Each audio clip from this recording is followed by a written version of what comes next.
നമസ്കാരം. Face to ഫേസിലേക്ക് സ്വാഗതം. Face to ഫേസിൽ ഇന്ന് ചർച്ചാ വിഷയമാക്കുന്നത് പാർലമെൻറ്റ് തെരഞ്ഞെടുപ്പുമായി ബന്ധപ്പെട്ട് കേരളത്തിലും ദേശീയ തലത്തിലും ഉണ്ടായ തെരഞ്ഞെടുപ്പ് രംഗത്തെ വിശേഷങ്ങൾ, കാർഷിക മേഖലയുമായി ബന്ധപ്പെട്ട്, കർഷക പ്രശ്നങ്ങളുമായി ബന്ധപ്പെട്ട് ചർച്ച ആണ്. ഈ വിഷയത്തിൽ ഇന്ന് അതിഥിയായെത്തിയിരിക്കുന്നത് അതിജീവന പോരാട്ട വേദി ചെയർമാൻ റസാഖ് ചൂരവേലിയാണ്. നമസ്കാരം. നമസ്കാരം. റസാഖ്, ഇപ്പോൾ തെരഞ്ഞെടുപ്പ് നമ്മളെ സംബന്ധിച്ച്, കർഷകരെ സംബന്ധിച്ച് പറയുകയാണെങ്കിൽ ഈ തെരഞ്ഞെടുപ്പിന് മുമ്പേ തന്നെ പ്രചരണം ആരംഭിച്ചവരാണ് കർഷകർ. എന്താണ് കാർഷിക മേഖല അനുഭവിക്കുന്ന പ്രശ്നങ്ങൾ ജനങ്ങളെ ബോധ്യപ്പെടുത്താനായി വലിയ തോതിലുള്ള പ്രചരണങ്ങൾ നടത്തിയിരുന്നു. എന്താണ് അത്തരത്തിലേക്കൊരു പ്രചരണത്തിലേക്ക് കർഷകർ ഇത്തവണ മറ്റൊരു തെരഞ്ഞെടുപ്പിൽ ഉണ്ടാകാത്ത വിധം കർഷകർ ഈ തെരഞ്ഞെടുപ്പ് രംഗത്തേക്ക് ഇങ്ങനെ കടക്കാനുള്ള കാരണം എന്താണ്? നമുക്ക് മുൻകാലങ്ങളിലൊന്നും അനുഭവപ്പെടാത്ത അതിഭീകരമായ ഒരു സാമൂഹിക പ്രശ്നങ്ങൾ നിരന്തരം ഉയർത്തിക്കൊണ്ടുവന്നു എന്നുള്ളതാണ് പിണറായി ഗവൺമെൻറ്റിൻ്റെ ഒന്നും രണ്ടും ഗവൺമെൻറ്റുകൾ ചെയ്തത്. അത് അസഹനീയമായ നിലയിലേക്ക് നീങ്ങി. പ്രധാനമായിട്ടും 15 ലക്ഷം രൂപയ്ക്ക് ഗ്രീൻ കേരള പദ്ധതിയിൽപ്പെടുത്തിയ ആളുകളെ കുടിയൊഴിപ്പിക്കാനുള്ള ശ്രമങ്ങൾ, അതുപോലെ തന്നെ ബഫർ സോണുകൾ, അതുപോലെ തന്നെ വന്യമൃഗശല്യങ്ങളെ പ്രതിരോധിക്കാതെ ജനങ്ങളെ വേട്ടയാടുന്നതിന് ഉപയോഗിക്കപ്പെടുന്ന സാഹചര്യം, അങ്ങനെ വനവും റവന്യൂ നിയമങ്ങളെ ഇത്ര കണ്ട് ദുരുപയോഗിച്ചൊരു കാലഘട്ടമില്ല. നൽകപ്പെട്ട പട്ടയങ്ങൾ റദ്ദാക്കപ്പെടുന്നു, റീസർവേയിൽ കൂടി ഒട്ടേറെ തടസ്സങ്ങൾ വേറെ സൃഷ്ടിച്ചിരിക്കുന്നു, കരം കെട്ടാൻ തടസ്സപ്പെടുത്തുന്നു. അങ്ങനെ തുടങ്ങി ഒരു ചട്ടപ്രശ്നത്തിലൂടെ ലക്ഷക്കണക്കിന് ആളുകളെ പീഡിപ്പിക്കാൻ വേണ്ടി 6 വർഷക്കാലം എടുത്തു ഇവർ. ഇപ്പൊ തിരുത്തി എന്നുള്ള വ്യാജ പ്രസ്താവനയായിട്ട് എവിടെ തിരുത്തിയിട്ടില്ല. അത് സാമ്പത്തിക ലാഭത്തിന് ഉപയോഗപ്പെടുന്ന രീതിയിലുള്ള നിയമനിർമ്മാണം നടത്തിയിരിക്കുന്നത്. ഇതെല്ലാം ജനം തിരിച്ചറിയുന്നുണ്ട്. പഴയകാല അവസ്ഥയല്ല. ആ അവസ്ഥയ്ക്കൊക്കെ വലിയൊരു മാറ്റങ്ങൾ ഉണ്ടായിട്ടുണ്ട് എന്ന് തന്നെയാണ് ഇലക്ഷൻ ഫലം തെളിയിച്ചിരിക്കുന്നത്. ഞങ്ങളുടെ ഈ കഴിഞ്ഞ 3 വർഷക്കാലം നടത്തിയ ബോധവൽക്കരണം അത് ആളുകളിലേക്ക് എത്തി എന്ന് തന്നെയാണ് ഞങ്ങൾ ഈ കാര്യത്തിൽ കരുതുന്നത്. പ്രത്യേകിച്ച് സംസ്ഥാനത്തിൻ്റെ വിവിധ മേഖലകളിൽ ഇലക്ഷന് മുമ്പ് തന്നെ നിങ്ങൾ പ്രചരണം നടത്തിയ ഒരു പ്രധാന വിഷയം CPI സ്ഥാനാർത്ഥികളെ തോൽപ്പിക്കണമെന്നായിരുന്നു. ഇപ്പോൾ വയനാട്, അതുപോലെ തൃശ്ശൂർ, അങ്ങനെ തുടങ്ങിയ സ്ഥലങ്ങളിലെല്ലാം തന്നെ കർഷക ഉച്ചകോടികൾ സംഘടിപ്പിക്കുന്നുണ്ട്. ഈ കർഷക ഉച്ചകോടികൾ എങ്ങനെ ഈ ഇലക്ഷനെ സ്വാധീനിച്ചു? പ്രധാനമായിട്ടും തൃശ്ശൂരും ഇവർ മത്സരിച്ച 4 മണ്ഡലങ്ങളിലാണ് ഉച്ചകോടികൾ നടത്തപ്പെട്ടത്. അത് തൃശ്ശൂർ, വയനാട്, കുട്ടനാട്, തിരുവനന്തപുരം. വലിയൊരു പങ്കാളിത്തം കർഷക നേതാക്കളിൽ നിന്ന് ആ സംഭവങ്ങളിൽ ഉണ്ടാവുകയും സമഗ്ര ചർച്ചയ്ക്കും വേണ്ടത്ര കാർഷിക മേഖല കേന്ദ്രീകരിച്ച് വരുന്ന ഗ്രൂപ്പുകളിലൂടെയും അല്ലാതെയും വ്യാപകമായ പ്രചരണത്തിന് അവസരം ലഭിച്ചു. ആ പ്രചരണം വലിയ തോതിൽ ഈ കാര്യത്തിൽ സ്വാധീനിച്ചു എന്ന് മാത്രമല്ല, കഴിഞ്ഞ 2 വർഷക്കാലം കൊണ്ട് അടിക്കടി സംസ്ഥാനത്തൊട്ടാകെ നടത്തിയിട്ടുള്ള ഗവൺമെന്റ് സാമൂഹിക വിരുദ്ധ ഉത്തരവുകൾ എല്ലാ മേഖലയിലും ബാധിച്ചു എന്ന് ഞങ്ങൾക്ക് മനസ്സിലാക്കാൻ പറ്റി. തിരുവനന്തപുരം അമ്പൂരിനൊക്കെ ആൾക്കാർ പങ്കെടുത്തു. അങ്ങനെ ഓരോ മേഖലയിലും കുട്ടനാടുകാർക്കൊക്കെ ഒട്ടേറെ പ്രശ്നങ്ങളുണ്ട്. CPI ഭരിക്കുന്ന വകുപ്പുകൾ കൊണ്ട് 2006 ശേഷം ഉണ്ടായിട്ടുള്ള ആഘാതം കർഷകർക്ക് അതിഭീകരമാണ്. അത് ഇനി കൃഷി വകുപ്പാണെങ്കിൽ പോലും നമ്മുടെ കൃഷിമന്ത്രി P. പ്രസാദ് കേസിന് പോയില്ലേ? ബഫർ സോൺ വേണമെന്ന് പറഞ്ഞ കേസിന് പോയി. കൃഷി ഉൽപ്പന്നങ്ങളുമായി ബന്ധപ്പെട്ട്, കാർഷിക വിഷയങ്ങളുമായി ബന്ധപ്പെട്ട് യാതൊരു ഇടപെടലും അദ്ദേഹത്തിന്റെ ഭാഗത്ത് ഉണ്ടാവുന്നില്ല. നിർജീവമായിരിക്കുക. കാരണം ഒരു പരിസ്ഥിതിവാദിയെ സംബന്ധിച്ച് കൃഷിക്കാരോട് യാതൊരു താല്പര്യം ഉണ്ടാവില്ല. അവർ കയ്യേറ്റക്കാരായിട്ടേ അവർ കാണുള്ളൂ. അപ്പൊ ഇതെല്ലാം ജനങ്ങൾക്കിടയിൽ ഏകദേശം ഒരു വ്യക്തത വന്നു എന്നാണ് ഞങ്ങൾ മനസ്സിലാക്കുന്നത്. അതോടൊപ്പം തന്നെ ഈ പറയുമ്പോൾ നമ്മളിത് കൂട്ടിച്ചേർത്ത് പറയണമല്ലോ. ഈ പരിസ്ഥിതി സംരക്ഷിക്കപ്പെടേണ്ടതല്ലേ? പരിസ്ഥിതി, അതായത് കർഷക സംഘടന കർഷകരെ പൊതുവെ പരിസ്ഥിതിക്ക് ആഘാതം ഏൽപ്പിക്കുന്നവരാണ് എന്നുള്ള രീതിയിലാണ്, മരങ്ങൾ നശിപ്പിക്കുന്നവരാണ് എന്നുള്ള രീതിയിലൊരു പൊതുബോധം വളർത്തിയെടുക്കുകയും, പ്രത്യേകിച്ച് വയനാട്, ഇടുക്കി ജില്ലയിലെ ആളുകളെല്ലാം തന്നെ ഈ വനം വെട്ടിത്തെളിച്ച് ഇവിടെ കുടിയേറിയവരാണെന്നുള്ളൊരു പൊതുധാരണ പൊതുസമൂഹത്തിന് മുന്നിൽ എത്തിക്കാനായിട്ട് ഇതുവരെയുള്ള ഈ പരിസ്ഥിതി വാദത്തിൻ്റെ പേരിലുള്ള സിമ്പോസിയങ്ങളും സെമിനാറുകളും അതുമായി ബന്ധപ്പെട്ട ബോധവൽക്കരണം ഇന്നൊരു പരിസ്ഥിതി ദിനം കൂടിയാണല്ലോ. ഇതുപോലുള്ള പരിസ്ഥിതി ദിനങ്ങളിലെല്ലാം ഈ മരം വെട്ടിക്കളയുന്നത് വലിയ പരിസ്ഥിതി ദോഷം ഉണ്ടാക്കുന്നു, അതുപോലെ തന്നെ കാർഷിക മേഖലയിലുള്ള കൃഷിയുമായി ബന്ധപ്പെട്ട വലിയ പരിസ്ഥിതി ആഘാതം ഉണ്ടാക്കുന്നു എന്നുള്ളൊരു ശക്തമായ പ്രചരണം മറുഭാഗത്തുണ്ട്. എങ്ങനെ കാണുന്നു ഈ കാര്യത്തിൽ? നമ്മൾ ഇപ്പോൾ 60% വന സമ്മാനമാണ് കേരള സ്റ്റേറ്റ്. ഇതിൻ്റെ അകത്ത് കർഷകർ വനം എന്നുള്ളത് 29.6% നിൽക്കുമ്പോൾ ബാക്കിയുള്ള സംഭാവന കർഷകരുടേതാണ്. ഈ മലയോര മേഖലകളിൽ ഭൂമി നൽകപ്പെട്ടിട്ടുണ്ടെങ്കിൽ അത് മരങ്ങൾ സെലക്ഷൻ ഫില്ലിങ് എന്ന് പറയുന്ന അന്ന് അക്കാലത്ത് ഗവൺമെന്റിന്റെ ഖജനാവിലേക്ക് പണം കണ്ടെത്താനായി ഉപയോഗിച്ചിരുന്ന ക്ലിയർ ഫില്ലിങ്, സെലക്ഷൻ ഫില്ലിങ് അല്ല, ക്ലിയർ ഫില്ലിങ്. അങ്ങനെ മരങ്ങളെല്ലാം വെട്ടി നീക്കം ചെയ്ത മൊട്ടക്കുന്നുകൾ മാത്രമാണ് ഈ കർഷകർക്ക് കൊടുത്തിട്ടുള്ളൂ. അവിടെയാണ് ഇപ്പൊ വനസമാനമായ അന്തരീക്ഷം സൃഷ്ടിക്കപ്പെട്ടിട്ടുള്ളത്. ഇവിടെ ഇതുണ്ടാക്കിയിട്ടുണ്ടെങ്കിൽ കൃത്യമായിട്ടും കർഷകർ മാത്രമാണ്, അല്ലാതെ ഈ പറയപ്പെടുന്ന, ഈ ആരോപിക്കപ്പെടുന്ന പരിസ്ഥിതിവാദികൾക്കോ ഈ ഉന്നതതലത്തിൽ വലിയ ശമ്പളം വാങ്ങിച്ച് ഈ മലയോരത്തെ ആക്രമിക്കുന്ന ഉദ്യോഗസ്ഥ പ്രമുഖന്മാർക്കോ യാതൊരു ബാധ്യതയും പരിസ്ഥിതിയുമായിട്ട് ഇല്ലെന്ന് മാത്രമല്ല, പരിസ്ഥിതി നാശത്തിനിടയാക്കുന്ന ജീവിത രീതികൾ പിന്തുടരുന്നതിൽ ഒരു വലിയ പങ്കാളിത്തം വഹിക്കുന്നു. മുറ്റത്തൊരു തൈ നടാൻ പറ്റില്ല, അതെല്ലാം കോൺക്രീറ്റോ അല്ലെങ്കിൽ ടൈൽസോ ഒക്കെ ആയിട്ട് നിരത്തിയിട്ടാണ് നമുക്കെതിരെ യുദ്ധം ചെയ്യുന്നത്. അതുപോലെ തന്നെ ഈ കക്ഷികൾ കഴിഞ്ഞ കാലത്ത് 15 ലക്ഷത്തോളം പാടങ്ങൾ, പരിസ്ഥിതിയിൽ ഏറ്റവും പ്രാധാന്യം, ഇതിനൊക്കെ 6 ഇരട്ടി, വനത്തേക്കാൾ 6 ഇരട്ടി പ്രാധാന്യമുള്ള 15 ലക്ഷം ഏക്കർ നികത്തിയിട്ടാണ് ഈ അഭ്യാസ പ്രകടനങ്ങളെല്ലാം കാണിച്ചിരിക്കുന്നത്. അതുകൊണ്ട് തന്നെ അവർ ഈ വിദേശ ഫണ്ടിനെ ലാക്കാക്കി നമ്മളെ ആക്രമിക്കുന്നതാണ്. അല്ലാതെ പരിസ്ഥിതി സംരക്ഷിക്കുക എന്നുള്ളത് മലയോരമടക്കമുള്ള കർഷക ജനതയാണെന്നുള്ളതാണ് യഥാർത്ഥ വസ്തുത. ഈ തെരഞ്ഞെടുപ്പിൽ, ഈ പാർലമെന്റ് തെരഞ്ഞെടുപ്പിൽ CPI സ്ഥാനാർത്ഥികളെ ലക്ഷ്യം വെക്കാൻ അതിന് എണ്ണി കാരണങ്ങളുണ്ടോ? അതോ ഈ കൃഷി വകുപ്പും റവന്യൂ വകുപ്പും അവർ കൈകാര്യം ചെയ്യുന്നു അതുകൊണ്ടാണോ? എന്താ അത്? അങ്ങനെയാണെങ്കിൽ ഇടതുപക്ഷ ജനാധിപത്യ മുന്നണിയാണല്ലോ വകുപ്പുകൾ വീതിച്ച് നൽകുന്നത്. പ്രത്യേകിച്ച് അതിന് നേതൃത്വം കൊടുക്കുന്ന CPM ആണല്ലോ അത്തരത്തിലുള്ള വകുപ്പുകൾ വീതിച്ചു കൊടുക്കുന്നത്. അങ്ങനെ ആണെങ്കിൽ ഈ CPM-നെതിരെ എന്തുകൊണ്ട് നിങ്ങൾ ആരോപണങ്ങൾ ഉന്നയിച്ചിട്ടില്ല? മനുഷ്യ സമൂഹത്തെ ഏറ്റവും കൂടുതൽ ബാധിക്കുന്ന വകുപ്പുകളല്ല അവരുടെ ഇല്ല. കൃഷി, മറ്റേ വനം, ഈ അടുത്ത കാലം വരെ വനം അവരുടെ ഇല്ലായിരുന്നു. റവന്യൂ, ഭൂമി വിഷയവുമായി ബന്ധപ്പെട്ട് അവരുടെ ഇടയിലാണ്. പ്രധാനപ്പെട്ട വകുപ്പുകൾ, ഭക്ഷ്യം അവരുടെ ഇടയിലാണ്. അങ്ങനെയുള്ള വകുപ്പുകൾ കാലാകാലങ്ങളായി കൈകാര്യം ചെയ്തു വന്ന ഒരു പ്രസ്ഥാനം ഈ കഴിഞ്ഞ 1.5 പതിറ്റാണ്ട് കാലമായി അതിനെ ഒരു വിദേശ ഫണ്ടുമായി ബന്ധപ്പെടുത്തിക്കൊണ്ട് ദുരുപയോഗിക്കുന്നു എന്ന് കണ്ടെത്തി എന്നുള്ളതാണ് പ്രധാനപ്പെട്ട പ്രശ്നം. ഈ ഇത്രയേറെ ഈ 34ഓളം രാഷ്ട്രീയ പാർട്ടികൾ, രജിസ്റ്റർ ചെയ്യപ്പെട്ട പാർട്ടികൾ കേരളത്തിലുണ്ട്. ഇത്രയേറെ ആസൂത്രിതമായി ഒരു ജനതയെ ലാക്കാക്കി ഉപദ്രവിച്ച ഒരു കക്ഷി വേറെ ഇല്ലെന്നുള്ള വ്യക്തമായ ധാരണ ഞങ്ങളുടെ വിവിധ വർഷങ്ങളുടെ കണക്കുകളും ഇറങ്ങിയിരിക്കുന്ന ഉത്തരവുകളും എല്ലാം പരിശോധിച്ചപ്പോൾ കണ്ടെത്താൻ കഴിഞ്ഞു. ആ കണ്ടെത്താൻ കഴിഞ്ഞതിന്റെ അടിസ്ഥാനത്തിൽ തെളിവുകളോടുകൂടി ഇപ്പോൾ ആരും ശ്രദ്ധിക്കാതെ നടക്കുന്ന പാടം നിങ്ങൾ കാണാം, പാടം തരം മാറ്റി കൊടുക്കപ്പെടും. കോടിക്കണക്കിന് രൂപയുടെ, കേരളം കണ്ടതിൽ ഏറ്റവും വലിയ അഴിമതിയാണ് അതിനകത്ത് നടക്കുന്നത്. അതൊക്കെ ഒരു തണ്ടപ്പേർ രജിസ്റ്ററിൽ അല്ലെങ്കിൽ ആ റവന്യൂ രേഖയിൽ, ഒരു രേഖയിൽ അതൊന്ന് തരം മാറ്റിയാൽ മതി. അല്ല, തരം മാറ്റുക അവർ വന്ന് മണ്ണിട്ട് സാധനം ചെയ്തൊന്നും തരുന്നില്ല. തരം മാറ്റുക എന്ന് പറഞ്ഞാൽ 2008 വിജ്ഞാപനം ചെയ്ത പാടങ്ങൾ, ആ സമയത്ത് പാടമായിരുന്നത് വിജ്ഞാപനം ചെയ്തിട്ടുണ്ട്. അതിനപ്പുറത്തേക്ക് 67 മുതൽ ഇങ്ങോട്ട് വന്ന ആ രേഖയിലുള്ള ഒരു തെരുത്തിന് വേണ്ടി 4 കൊല്ലം ഒരാൾ നടത്തിക്കുക, വലിയ എമൗണ്ട് സർക്കാരിലേക്ക് വാങ്ങിക്കുക, അതിന്റെ 4 ഇരട്ടി കൈക്കൂലിയായും അവിഹിതമായും വാങ്ങിക്കുക, നാടൊട്ടുക്ക് തരം മാറ്റൽ ബോർഡുകൾ വെച്ചുകൊണ്ട് വലിയ വ്യവസായമാക്കി ഈ നിയമപ്രശ്നത്തെ മാറ്റുക. ഇതൊക്കെ ജനം കണ്ടിട്ടുണ്ട്, ജനം തിരിച്ചറിഞ്ഞിട്ടുണ്ട്. അപ്പൊ അതൊക്കെയാണ് ഞങ്ങളെ ഈ കാര്യത്തിൽ തെളിവുകളായി ഒട്ടേറെ കാര്യങ്ങൾ വേറെയും നമുക്കുണ്ട്. ഇടുക്കിയിലേക്കൊക്കെ നോക്കിയാൽ ഒരുപാട് കാര്യങ്ങളുണ്ട്. ഈ 5 അല്ലെങ്കിൽ CPI സ്ഥാനാർത്ഥികൾ മത്സരിച്ച മണ്ഡലങ്ങളിലാണല്ലോ ഈ കർഷക ഉച്ചകോടികൾ സംഘടിപ്പിക്കപ്പെട്ടു. ആ മണ്ഡലങ്ങളെ എങ്ങനെയാണ് നിങ്ങൾ ഇപ്പോൾ വിലയിരുത്തുന്നത്? അതിന് തോൽവിയും അവിടുത്തെ സ്ഥാനാർത്ഥികളെല്ലാം തന്നെ തോൽക്കുകയുണ്ടായി. തീർച്ചയായിട്ടും ഇപ്പോ 100% ജയിക്കേണ്ടുന്ന മാവേലിക്കരയിൽ തോറ്റത് ഈ കർഷക ഉച്ചകോടികളുടെ ഫലമാണെന്ന് ഞങ്ങൾ കരുതുന്നു. കാരണം 10,000-ന് മേലെ വോട്ട് മാത്രമാണ് ജയിച്ചിരിക്കുന്നത്. ഒരു സൂപ്പർ സ്റ്റാർ സ്ഥാനാർത്ഥി തന്നെയായിരുന്നു അവിടെ, ഒരു സംശയമില്ല, ആർക്കും ആക്ഷേപം പറയാനില്ല. പക്ഷേ അവിടെ കുട്ടനാട് അടക്കമുള്ള മണ്ഡലങ്ങളാണ് ഈ 10,000 വോട്ടിൽ ഈ സ്ഥാനാർത്ഥിയെ തോൽപ്പിക്കുന്നത്. അത് കർഷക ഉച്ചകോടിയുമായി ബന്ധപ്പെട്ട് നടന്ന ഉൾപ്രചരണങ്ങളുടെ എല്ലാം റിസൾട്ടായിട്ടാണ് ഞങ്ങൾ കാണുന്നത്. മറ്റൊന്ന്, രാഹുൽ ഗാന്ധി ഫാക്ടറി ടൗൺ ഉണ്ടായില്ല. പ്രതിപക്ഷം വലിയ സമര കോലാഹലങ്ങൾ നടത്തി അവരുടെ ഉത്തരവാദിത്വം നിർവഹിച്ചിട്ടില്ല. പ്രചരണ രംഗത്ത് തികഞ്ഞ പരാജയമായിരുന്നു പ്രതിപക്ഷത്തിന്റെ.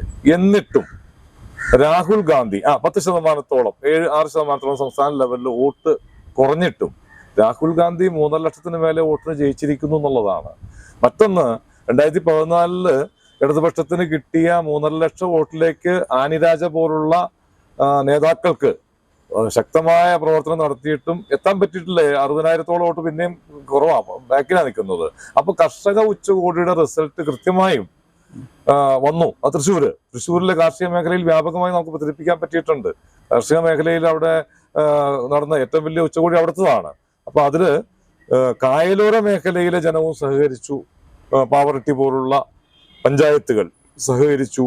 അങ്ങനെ കായലോരത്ത് ഇവർ നടത്തുന്ന കുറെ കുൽസിത പ്രവർത്തനങ്ങൾ വേറെയുണ്ട്.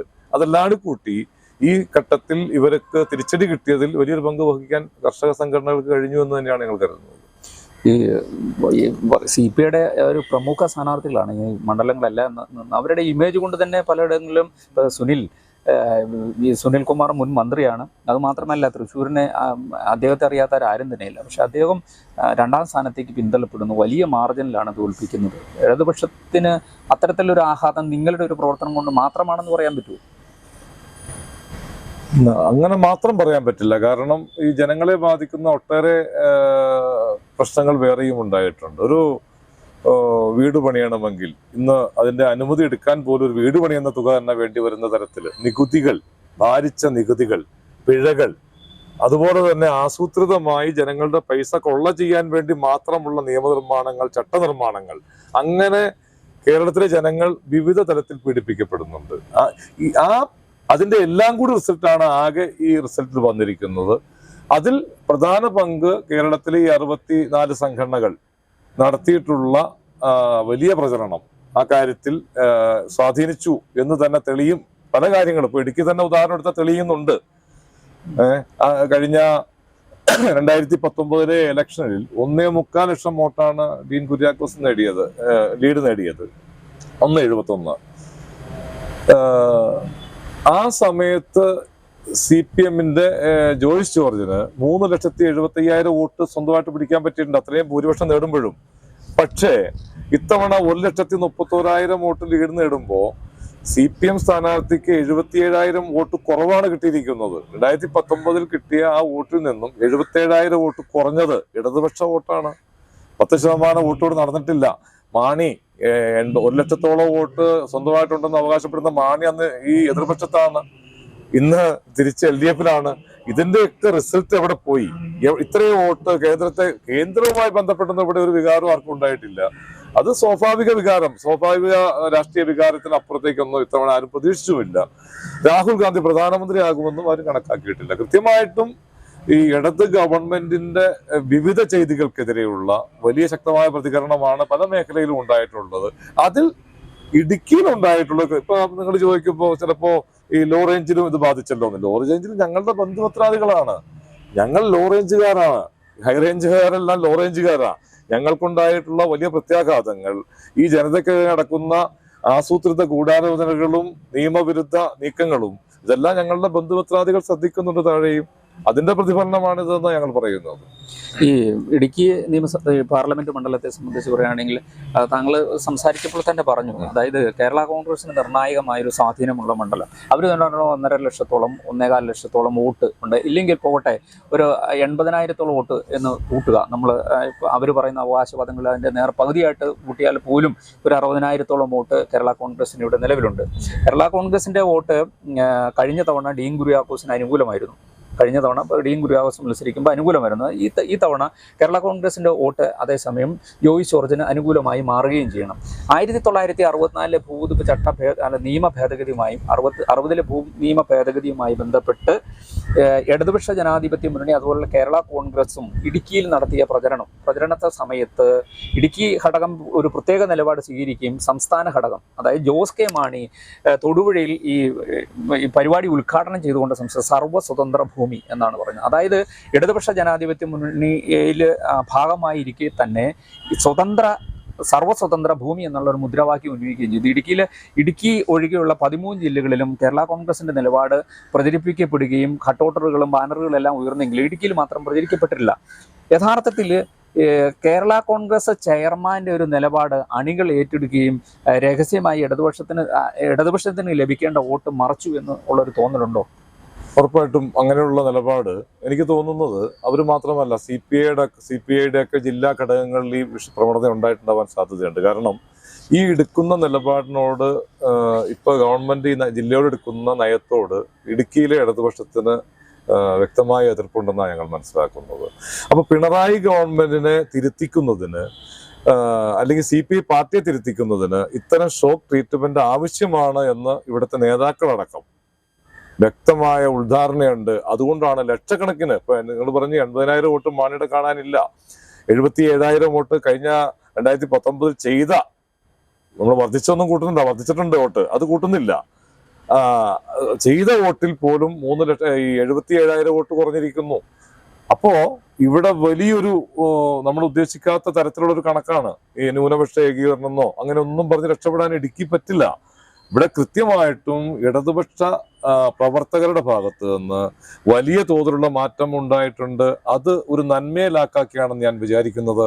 കാരണം ഈ പാർട്ടി അല്ലെങ്കിൽ ഇടതുപക്ഷം, ഈ കർഷക രക്ഷയുടെ ഭാഗത്തൊക്കെ വലിയ തോതിൽ പ്രവർത്തിച്ച ഇടതുപക്ഷം ഇല്ലാതാകുക എന്നുള്ളത് ഒരിക്കലും ജനം ആഗ്രഹിക്കാൻ സാധ്യതയില്ല. അപ്പൊ ഈ അവസരത്തെ ഉപയോഗിച്ചുകൊണ്ട് ഇടത് ഗവൺമെന്റിനെ തിരുത്തിക്കണം. തിരുത്തിയില്ലെങ്കിൽ ഇത് എന്നേക്കുമായി അവസാനിച്ചു പോകുമെന്നുള്ള ഉത്തമ ബോധ്യം ഇടത് പ്രവർത്തകർക്കുണ്ടായി. അത് തന്നെയാണ് നമ്മളിപ്പോ ഇതിൽ കണ്ടുകൊണ്ടിരിക്കുന്നത് എന്നാണ് എനിക്ക് പറയാനുള്ളത്. ഈ ജോയ്സ് ജോർജിനെ ബലിയാടാക്കുകയായിരുന്നു, അല്ലെങ്കിൽ ജോയ്സ് ജോർജിന് കഴിഞ്ഞ പറഞ്ഞ സ്വതന്ത്രനായിരുന്നു, ഇപ്പോൾ തെരഞ്ഞെടുപ്പ് എടുക്കാറായപ്പോൾ അദ്ദേഹത്തെ പാർട്ടി ചിഹ്നം കൊടുത്ത് മത്സരിപ്പിക്കുകയാണ് ഉണ്ടായത്.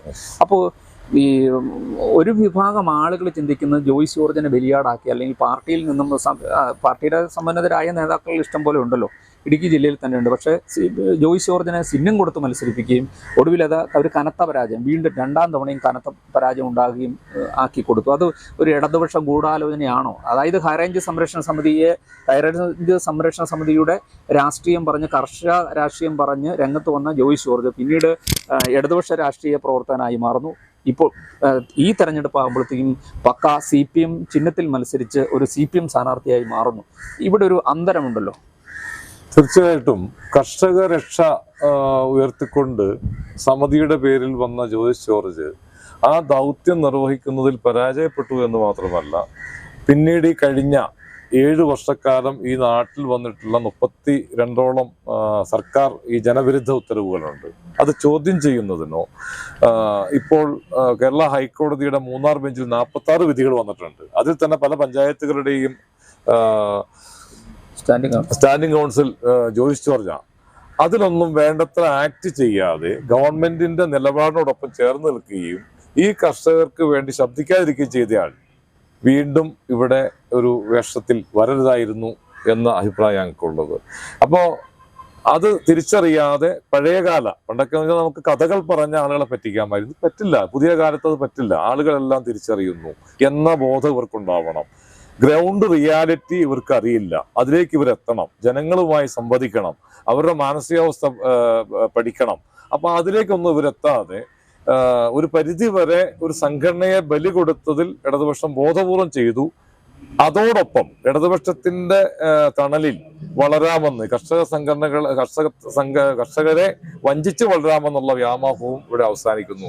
രണ്ടു കൂട്ടരും ഇക്കാര്യത്തിൽ പരാജയപ്പെട്ടു എന്നാണ് മനസ്സിലാക്കുന്നത്. ഇടതുപക്ഷത്തോടൊപ്പം നിന്ന ഒരു കാലഘട്ടത്തിൽ ഇടതുപക്ഷത്തോടൊപ്പം നിന്നാണല്ലോ ഹൈറേഞ്ച് സംരക്ഷണ സമിതി. ഹൈറേഞ്ച് സംരക്ഷണ സമിതി പിന്നീട് ഒന്നാം പിണറായി സർക്കാരിന്റെ അധികാര കാലഘട്ടത്തിൽ അല്പമൊക്കെ രംഗത്തുണ്ടായിരുന്നു. പിന്നീട് അത് അവരുടെ ഒരു താരോദയം എന്ന് പറയുന്നത് ഇല്ലാതായി. നിങ്ങളൊക്കെ തന്നെ ഹൈറേഞ്ച് സംരക്ഷണ സമിതിയുടെ കർഷക പ്രസ്ഥാനത്തിലൂടെ വന്നവരാണ്.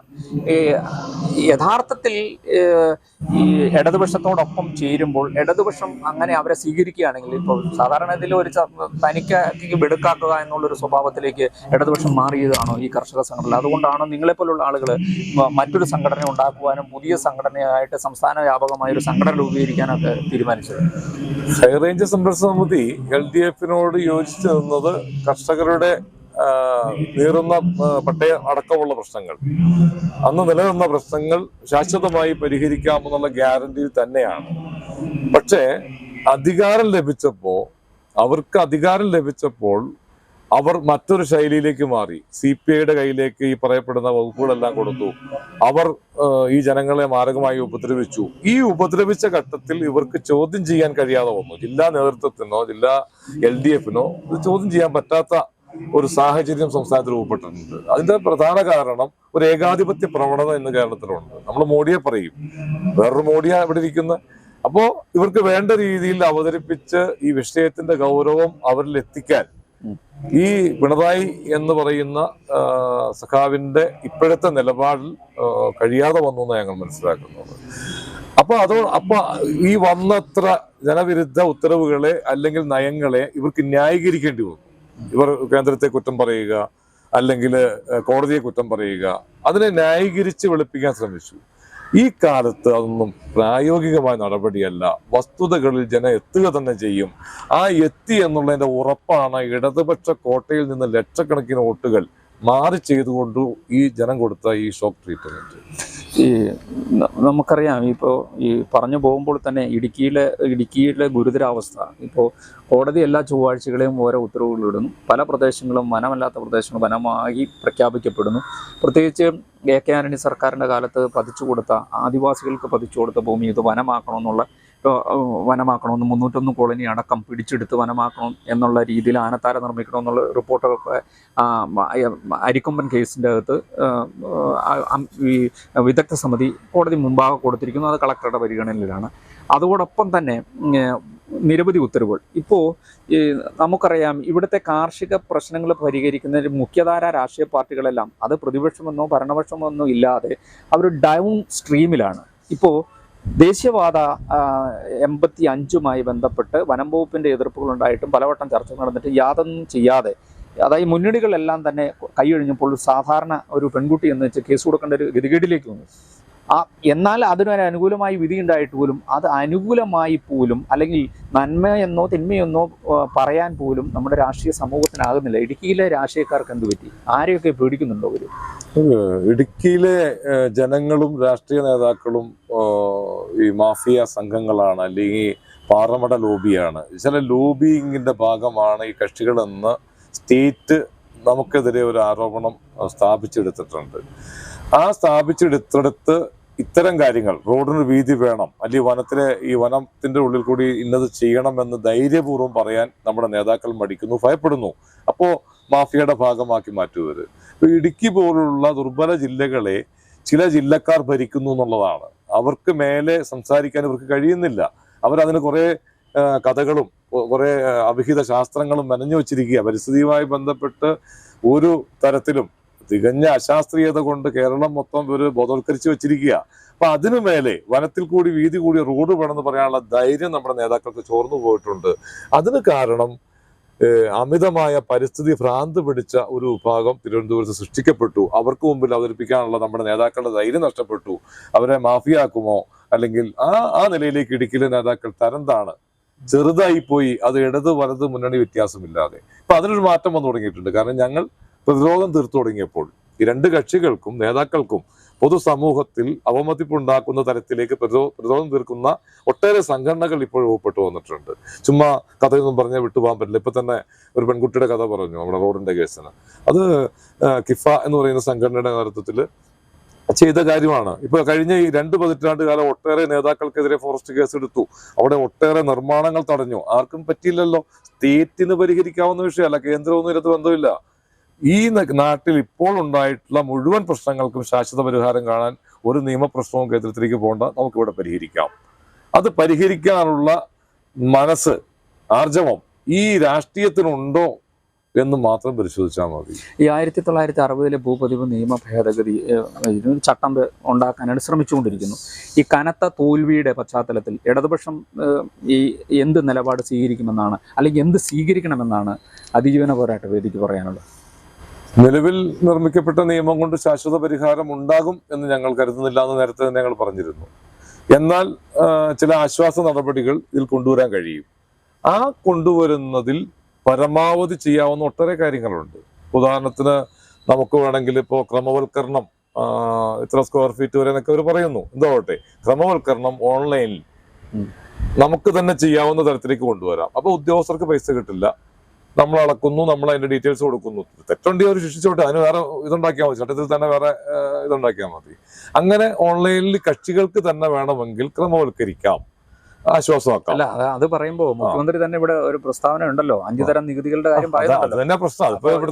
അല്ല അത് പരസ്യമായി, അതായത് ഇടതുപക്ഷം ഇവിടെ ആരിൽ നിന്നും ഫീസ് ഈടാക്കില്ലെന്ന് ഇടുക്കിയുടെ ജില്ലാ നേതൃത്വം പറയുമ്പോഴും ഇടതുപക്ഷ നേതാക്കൾ പറയുമ്പോഴും ആ പറഞ്ഞ നേതാക്കളുടെ മുഖത്തടി കൊടുക്കുന്ന രീതിയിൽ മുഖ്യമന്ത്രി തന്നെ 5 തരം കരം ഇവിടെ പിരിക്കുമെന്ന് പറയുന്നല്ലോ. ഇതുമായി ബന്ധപ്പെട്ട് ഗ്രീൻ ടാക്സ് അടക്കമുള്ള പിരിക്കുമെന്ന് പറയുന്നു. അപ്പൊ ഇത് എങ്ങനെ ഇത് പൊരുത്തപ്പെട്ടു പോകും? ഒരിക്കലുമില്ല. അവരിപ്പോൾ തയ്യാറാക്കി വച്ചിരിക്കുന്നത് വലിയ തോതിലുള്ള സാമ്പത്തിക അഴിമതിക്കും അവിഹിതത്തിനും വലിയ തീവെട്ടിക്കൊള്ളയും ഈ കെട്ടിട ഉടമകൾ മുഴുവൻ നിയമപരമായി ചോദ്യം ചെയ്യുന്നതുമായ ഒരു സാധനമാണ്. അതിന് തിരുത്തലുണ്ടാക്കും എന്നാണ് ഇവരിപ്പോൾ ഈ ഇലക്ഷൻ കാലത്തൊക്കെ പ്രചരിപ്പിച്ചുകൊണ്ടിരുന്നത്. ഏറ്റവും സുതാര്യമായ ഒരു ഒന്നായിരിക്കും അതെന്ന് പറയുന്നു. ഈ അടുത്ത കാലത്ത് ബഹുമാനായ CPM-ന്റെ ജില്ലാ സെക്രട്ടറി CV വർഗീസ് അതിജീവന പോരാട്ട വേദി അടക്കമുള്ള സംഘടനകളുമായി ചർച്ച ചെയ്ത് ശാശ്വതമായ ഒരു ഇതിലേക്ക് എത്തിക്കും എന്നൊക്കെ പറയുന്നുണ്ട്. അതിലേക്കിപ്പോൾ ഏതായാലും ഇലക്ഷൻ കഴിഞ്ഞു. ഇനിയിപ്പോൾ ഈ നിയമം വിജ്ഞാപനം ചെയ്യണം, തുടർന്ന് ചട്ടമുണ്ടാക്കണം. ഏതായാലും ഈ വരുന്ന ഒരു 10-60 ദിവസത്തിനകം ഇതിൻ്റെ ഒരു പൂർത്തീകരണം വരും. അതിൽ ഇവര് വലിയ മര്യാദ പാലിച്ചില്ലെങ്കിൽ ഇനി ഇതൊരു സാധാരണ സംഭവമായിട്ടൊന്നും ഇടതുപക്ഷം കാണണ്ട. സാധാരണ ഇലക്ഷനിലുണ്ടായ സാധാരണ തോൽവിയായിട്ടും കാണണ്ട. ഇതിനൊക്കെ വലിയ തോൽവി ഉണ്ടായിട്ടുണ്ട്, ഞങ്ങൾ മറികടന്നിട്ടൊക്കെ പറയുന്നുണ്ട്. പക്ഷെ ഈ ഇലക്ഷനിൽ അത്തരം സാഹചര്യങ്ങളൊന്നും നിലനിൽക്കുന്നില്ല. സൂക്ഷിച്ചില്ലെങ്കിൽ വരാൻ പോകുന്ന പഞ്ചായത്തും നിയമസഭയും എല്ലാം ഈ പാർട്ടിയുടെ തന്നെ ഭാവിയെ നിർണ്ണയിക്കുന്നതായിരിക്കുമെന്ന ഓർമ്മ വേണമെന്നുള്ളതാണ് ഞങ്ങൾക്ക് ആ കാര്യത്തിൽ ഇടതുപക്ഷത്തോട് പറയാനുള്ളത്. ഈ അടുത്ത് ഇപ്പോൾ നിയമസഭാ തെരഞ്ഞെടുപ്പ് ഉടനെ വരും, അതിന് മുമ്പായി പഞ്ചായത്ത് തെരഞ്ഞെടുപ്പ് വരും. പഞ്ചായത്ത് തെരഞ്ഞെടുപ്പിൽ ഈ പ്രത്യേകിച്ച് കർഷക സംഘങ്ങൾ ഓരോ വാർഡിലും കർഷക സംഘടനകൾ ഇപ്പോൾ ശക്തി ആർജിച്ചു വരികയാണ്. കേരളം എമ്പാടും ഇപ്പോൾ 68 കർഷക സംഘടനകളുടെ യോഗം ചേരുകയും ഉച്ചകോടികൾ സംഘടിപ്പിക്കുകയും ഇപ്പോൾ നിങ്ങൾ മറ്റ് ഇടങ്ങളിലേക്കെല്ലാം കർഷക ഉച്ചകോടികൾ സംഘടിപ്പിക്കപ്പെടുന്നു. കടലോരമൊന്നോ കായലോരമൊന്നോ ഒന്നും ഇല്ലാതെ തന്നെ ഇടനാടും മലനാടും തീരപ്രദേശം എല്ലാം ഉൾപ്പെടുന്ന പ്രദേശത്തെ മുഴുവനും ആളുകളെ, കർഷകരെയും തൊഴിലാളികളെയും സംഘടിപ്പിച്ചുകൊണ്ട് ഒരു പ്രവർത്തനം മുന്നോട്ട് പോവുകയാണല്ലോ. അപ്പം അങ്ങനെ ഒരു നിങ്ങളുടെ ആ ഊർജ്ജസ്വലമായ പ്രവർത്തനം, ഒരു പ്രതിപക്ഷം ചെയ്യേണ്ട പരിപാടി ഇപ്പോൾ കർഷക തൊഴിലാളികളും ഏറ്റെടുത്ത ഒരു സാഹചര്യത്തിൽ അടുത്ത പഞ്ചായത്ത് തെരഞ്ഞെടുപ്പിൽ ജനാധിപത്യ രീതിയിലുള്ള പ്രതിരോധം തീർക്കുന്നതിൻ്റെ ഭാഗമായി നിങ്ങൾ ഏതെങ്കിലും സ്ഥലങ്ങളിൽ സ്ഥാനാർത്ഥികൾ ഉണ്ടാവുമോ? അല്ലെങ്കിൽ അതിജീവന പോരാട്ട വേദിയല്ല, കർഷകരുടേതായ സ്ഥാനാർത്ഥികൾ ഉണ്ടാകുമോ? സംസ്ഥാനത്ത് അങ്ങനെ ഞങ്ങൾ ലക്ഷ്യമിടുന്നുണ്ട്. അതിനൊരു കാരണം ഇത്തരം നിയമപ്രശ്നങ്ങൾ, ഒരു ഗ്രാമത്തെ ആകെ ബാധിക്കുന്ന നിയമപ്രശ്നങ്ങളാവട്ടെ അല്ലെങ്കിൽ വിജ്ഞാപനങ്ങളാവട്ടെ, ഈ പറയുന്ന കാര്യങ്ങളെ പ്രതിരോധിക്കാൻ ഒരു പ്രാദേശിക സർക്കാർ എന്ന നിലയ്ക്ക് അവർക്ക് അവകാശമുണ്ട്. ഈ അവകാശം ഈ നിലപാടെടുത്ത പാർട്ടിയുടെ ആളായിട്ടും ഭരണത്തിന്റെ കീഴിൽ നിൽക്കുന്നു എന്നുള്ള പേരിൽ അവർ കണ്ണടച്ച് കളയുന്നു. അത് തെറ്റായ കാഴ്ചപ്പാടാണ്. ഒരാളെങ്കിലും ഒരു പഞ്ചായത്ത് ചോദ്യം ചെയ്യാൻ വേണം. ഈ ഗ്രാമത്തിലേക്ക് ഈ ഗവൺമെന്റ് ഇട്ട നിലപാട്. ഉദാഹരണത്തിന് മൂന്നാർ അതോറിറ്റി ഉണ്ടാക്കിയിട്ടുണ്ട്. ഏത് പഞ്ചായത്ത് അറിഞ്ഞിട്ടാണ്? പഞ്ചായത്തി രാജ് ആക്ട് അനുസരിച്ച് പഞ്ചായത്തുകൾക്ക് സർവ്വസ്വതന്ത്രമായ അധികാരം കൊടുത്തിരിക്കുക. ആ അധികാരം കവർന്നെടുക്കുന്ന നിയമം ഉണ്ടാക്കിയിട്ട് പഞ്ചായത്ത് ശ്രദ്ധിച്ചിട്ടില്ല. കാരണം ഇടതുപക്ഷ പഞ്ചായത്തുകളാ.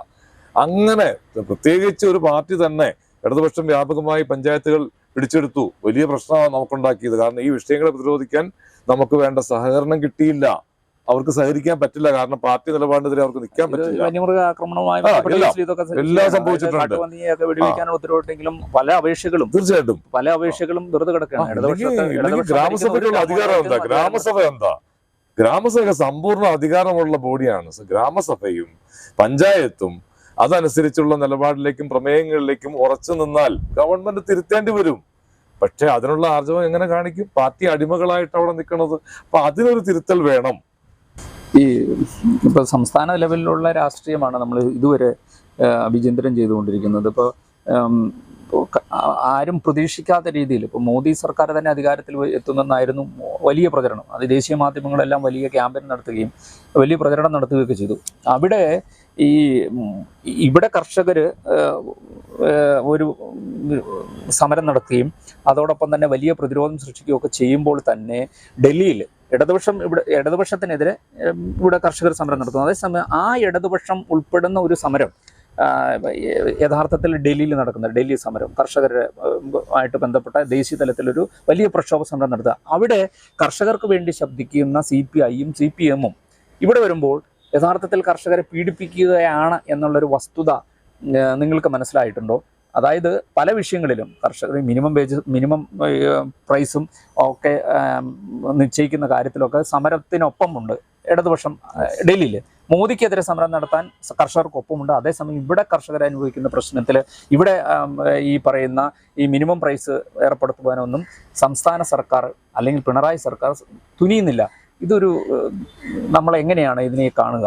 ഇപ്പോൾ ഞങ്ങളുടെ ഈ ഉച്ചകോടികളിൽ പ്രധാന കഥാപാത്രമായി രംഗത്ത് വന്നയാള് ഡൽഹി സമരത്തിന്റെ കോർഡിനേറ്റർ ആയിട്ടുള്ള അഡ്വക്കേറ്റ് VS ബിജു ആണ് ഇതിനകത്തുണ്ടായിരുന്നത്. അദ്ദേഹം ഈ പറയുന്ന ഇടതുപക്ഷ നേതാക്കളോട് ചേർന്നാണ് അവിടുത്തെ സമരങ്ങളെല്ലാം നയിച്ചത്. ആ ആൾ ഈ പറയുന്ന 4 ഉച്ചകോടികളിലും പ്രധാന പ്രഭാഷകനായിരുന്നു. അപ്പോൾ എന്തുകൊണ്ട് ഈ പാർട്ടി ഇവിടെ എതിർക്കുന്നു എന്നുള്ളതിന് അത് തന്നെയാണ് ഇപ്പൊ പറഞ്ഞ കാര്യങ്ങൾ തന്നെയാണ് ന്യായീകരണമായിട്ട് പറഞ്ഞത്. കൃത്യമായും ഇരട്ട നിലപാട്. ഡൽഹിയിൽ കർഷകർക്ക് വേണ്ടി ശ്രമിക്കുന്ന ബിനോയ് വിശ്വം അടക്കമുള്ളവർ കേരളത്തിൽ കർഷകർക്ക് എതിരായി ക്രൂരമായ നിലപാടുകൾ എടുക്കുന്നു. അത് ഇപ്പൊ ഡൽഹി സമരക്കാർക്ക് ബോധ്യമായിട്ടുണ്ട്. കാരണം ഡൽഹി സമരത്തിൽ ഇവിടുന്ന് പങ്കാളിയായിട്ടുള്ള പ്രധാന കക്ഷി രാഷ്ട്രീയ കിസാൻ മഹാസംഘാണ്. അതിൽപ്പെട്ട സംഘടനകളെല്ലാം നമ്മളുടെ ഈ ഉച്ചകോടിയിലുണ്ട്. അവർ അടക്കം ഇപ്പൊ ഡൽഹി ആയിട്ട് കണക്ട് ചെയ്തുള്ള ആളുകളൊക്കെ ഇപ്പൊ അറിഞ്ഞിട്ടുണ്ട് കേരളത്തിൽ ഇടതുപക്ഷം വേറെ നിലപാടാണെന്നും ഇവിടുത്തെ കൃഷിക്കാരെ ഉപദ്രവിക്കുകയാണെന്നും അവിടെയൊക്കെ അറിയാൻ കഴിഞ്ഞിട്ടുണ്ട്. ഇപ്പൊ ഞാൻ പറഞ്ഞ KV ബിജു എന്ന് പറയുന്ന ആള് ഈയിടെ ഐക്യരാഷ്ട്ര സംഘടനയുടെ ഒരു യോഗത്തിൽ ക്ഷണിതാവായി പോയ ആളാണ് കേരളത്തിൽ നിന്ന്, ഇന്ത്യയിൽ നിന്ന്, ഈ കാർഷിക പ്രശ്നങ്ങളുമായി ബന്ധപ്പെട്ട്. അപ്പൊ അങ്ങനെയൊക്കെയുള്ള എല്ലായിടത്തിലേക്കും നമുക്ക് എത്തിക്കാൻ പറ്റിയിട്ടുണ്ട്. ഇങ്ങനെയുള്ള ഈ ഉപദ്രവങ്ങളെ ആകെ അഡ്രസ് ചെയ്യുന്ന രീതിയിലേക്ക് നമുക്ക് എല്ലാവരിലേക്കും എത്തിക്കാൻ പറ്റി എന്നുള്ള വലിയൊരു ഗുണം ഇക്കാര്യത്തിൽ ഉണ്ടായിട്ടുണ്ട് നമുക്ക്. റസാഖെ, നമ്മൾ ഈ സംസാരിച്ച് പോകുമ്പോഴും ഈ ജനത്തിന് ഇന്നും മനസ്സിലായിട്ടില്ല എന്തുകൊണ്ടാണ് ഇടതുപക്ഷം ഇങ്ങനെ, അതായത് ഈ ഹൈറേഞ്ച് മേഖലയിലേക്കൊക്കെ കുടിയേറ്റത്തിന് പ്രോത്സാഹിപ്പിക്കുകയും കുടിയേറ്റ കർഷകരെ സംരക്ഷിക്കുകയും സമരങ്ങൾ നയിക്കുകയും. ഇപ്പോൾ അമരാവതി, ചുരുളികീരത്തോട് സമരങ്ങളെല്ലാം ഈ ഫാദർ വടക്കനൊപ്പം ഈ AKG ഒക്കെ ഉണ്ടായിരുന്നു. പ്രതിപക്ഷ നേതാവ് ഇവിടെ വന്ന് നിരാഹാര സത്യാഗ്രഹം അനുഷ്ഠിക്കുകയും പല സമരങ്ങളുടെയും മുന്നണി പോരാളികൾ ഇടതുപക്ഷവും CPIയും CPM ഒക്കെ ആയിരുന്നു. ഇപ്പോൾ ആ സമരത്തിൽ നിന്നെല്ലാം വേർതിരിഞ്ഞ് അന്ന് ഇവിടെ കുടിയേറ്റിയ ആളുകളെ ഇപ്പോൾ പരിസ്ഥിതിയുടെ പേരിലോ അല്ലെങ്കിൽ വന്യമൃഗശല്യത്തിൻ്റെ ഒക്കെ പേരിൽ പലതരം നിയമങ്ങൾ കൊണ്ടുവരികയും പലതരം ഉത്തരവുകൾ ഉണ്ടാക്കുകയും ജനവാസ മേഖലയിൽ വനമായി വിജ്ഞാപനം ചെയ്യുന്ന ഒരു പ്രവണതയിലേക്ക് ഇടതുപക്ഷം കടക്കാനുണ്ടായ ഒരു കാരണമുണ്ടല്ലോ. ആ കാരണം ഇന്നത്തെ സാധാരണ മനുഷ്യർക്ക് ഇതൊരു മനസ്സിലായിട്ടില്ല. എന്തായിരിക്കും ഇന്നത്തെ ഇടതുപക്ഷം അങ്ങനെ ചെയ്തത്? കാലകാലം പറഞ്ഞു വരുന്നൊരു കാര്യമുണ്ട്. അതായത് കാർബൺ ക്രെഡിറ്റ് ഫണ്ടുമായി ബന്ധപ്പെട്ട് വിദേശ ഇടപാടുകൾ കേരളത്തിൽ വ്യാപകമായി നടക്കുന്നുണ്ട്. ഇപ്പോൾ 30,000 കോടിയുടെ ജപ്പാൻ കുടിവെള്ള പദ്ധതി നിങ്ങളെടുത്തോ, അതിൻ്റെ അകത്ത് പരിസ്ഥിതിയുമായി ബന്ധപ്പെട്ട എഗ്രിമെന്റുകളുണ്ട്. അത് കൂടാതെ അവർ നൽകുന്ന ഫണ്ടിന് എക്സ്ട്രാ വേറെ പൈസകളും ഇതിന്റെ പ്രചരണ പ്രവർത്തനങ്ങളും ഒക്കെ ആയിട്ട് ബന്ധപ്പെട്ട് ഈ കക്ഷികൾക്കെല്ലാം കിട്ടുന്നുണ്ട്. അതിന്റെ അളവ് സംബന്ധിച്ച് നമുക്ക് വ്യക്തതയില്ല. പക്ഷെ വലിയൊരു എമൗണ്ട് ഇപ്പോൾ ഗ്രീൻ ഇന്ത്യ മിഷൻ പദ്ധതിയിൽ 9,600 കോടി രൂപ കേരളത്തിനാണ് വന്നിരിക്കുന്നത്. അങ്ങനെ ഓരോന്നും നമ്മളുടെ ഇപ്പൊ വെള്ളത്തൂൽ പഞ്ചായത്തിലെടുത്താൽ 500 വാട്ടർ ടാങ്കുകൾ ഉണ്ടാക്കിയിട്ടുണ്ട്, മഴവെള്ള സംഭരണികൾ. അതെല്ലാം അവരുടെ വിദേശ ഈ പറഞ്ഞ ഗ്രീൻ പദ്ധതി. നമ്മുടെ ബോർഡുകൾ, വനമേഖലയിലെ ബോർഡുകൾ മുഴുവൻ ശ്രദ്ധിച്ചു, അതിൻ്റെ അകത്ത് UNDP എഴുതിയിട്ടുണ്ടാവും. അങ്ങനെ വ്യാപകമായ ഒരു ഫണ്ട് ഇവർക്ക് പലതരത്തിൽ വരുന്നുണ്ട്. അതൊന്ന് ഗവൺമെന്റ് തലത്തിൽ ഔദ്യോഗികമായി ഉപയോഗിക്കേണ്ടത്, അത് ചോദിക്കാൻ ആരുമില്ല ഇവിടെ. അപ്പൊ അതുകൊണ്ട് തന്നെ ഇഷ്ടമുള്ള പോലെ വിനിയോഗിക്കുക. അപ്പൊ വനത്തിന്റെ ഉള്ളിൽ പുഷ്ടിപ്പെടുത്തുന്നത് ആരാ പരിശോധിക്കുന്ന ആരുമില്ല, DFO അതിന്റെ ചാർജ് ഓഫീസർ. അപ്പൊ അങ്ങനെ വരുമ്പോൾ ഇതുമായി ബന്ധപ്പെട്ട ആനുകൂല്യം കിട്ടുന്ന വലിയൊരു വിഭാഗം കേരളത്തിലുണ്ട്. അതിൻ്റെ രാഷ്ട്രീയ വിഭാഗങ്ങളുണ്ട്, അവരുടെ സംഘടനകളുമുണ്ട്, അവരുടെ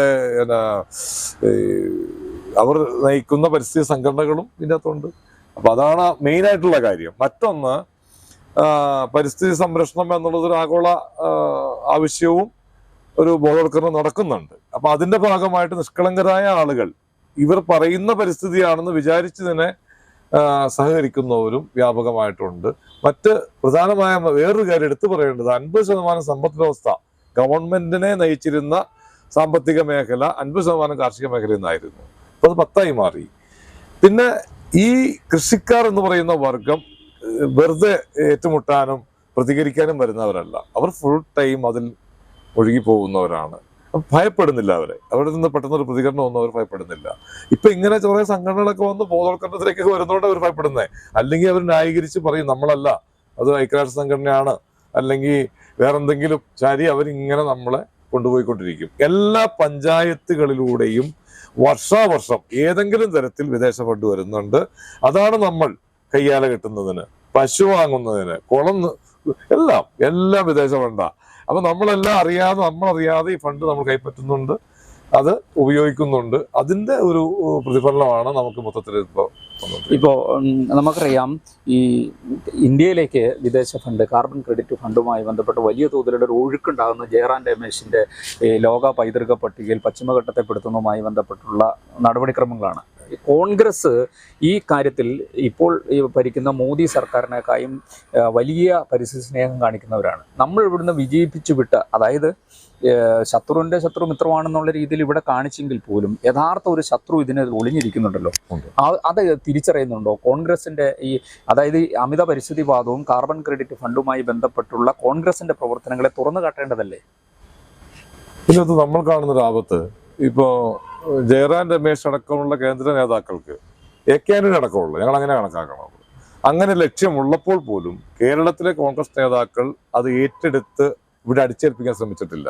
മറിച്ച് ഇടതുപക്ഷം ഇത് അടിച്ചേൽപ്പിക്കുന്നു എന്ന് മാത്രമല്ല, അവരുടെ സൈബർ സംവിധാനങ്ങളെയും ഗുണ്ടായുസത്തെയും അവർ നുണ പറഞ്ഞ് പ്രചരിപ്പിക്കാനുള്ള ശേഷിയെയും ഉപയോഗിച്ച് നുണപ്രചരണങ്ങളിലൂടെ വ്യാപകമായി ദുരുപയോഗിക്കുന്നു.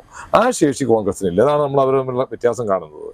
CPM ഇടതുപക്ഷം ഇപ്പം ഈ കാണിക്കുന്ന വൃത്തിയോട് ഇവരാണെങ്കിൽ 10 കൊണ്ട് നാട്ടിൽ നിന്ന് കെട്ടിച്ചേനെ. ഇവരാകുമ്പോൾ ഇവർ ന്യായീകരിച്ച് ഇങ്ങനെ വയ്ക്കും, ഞങ്ങളല്ല, ഇത് അവരങ്ങനെ ചെയ്തുകൊണ്ടാണ്, ഇവരിങ്ങനെ ചെയ്തുകൊണ്ടാണ്. ഈ സൈസ് വ്യാജ പ്രസ്താവനകൾ, കെട്ടുകഥകൾ പറഞ്ഞ് ഇവരിങ്ങനെ കൊണ്ടുപോവുക.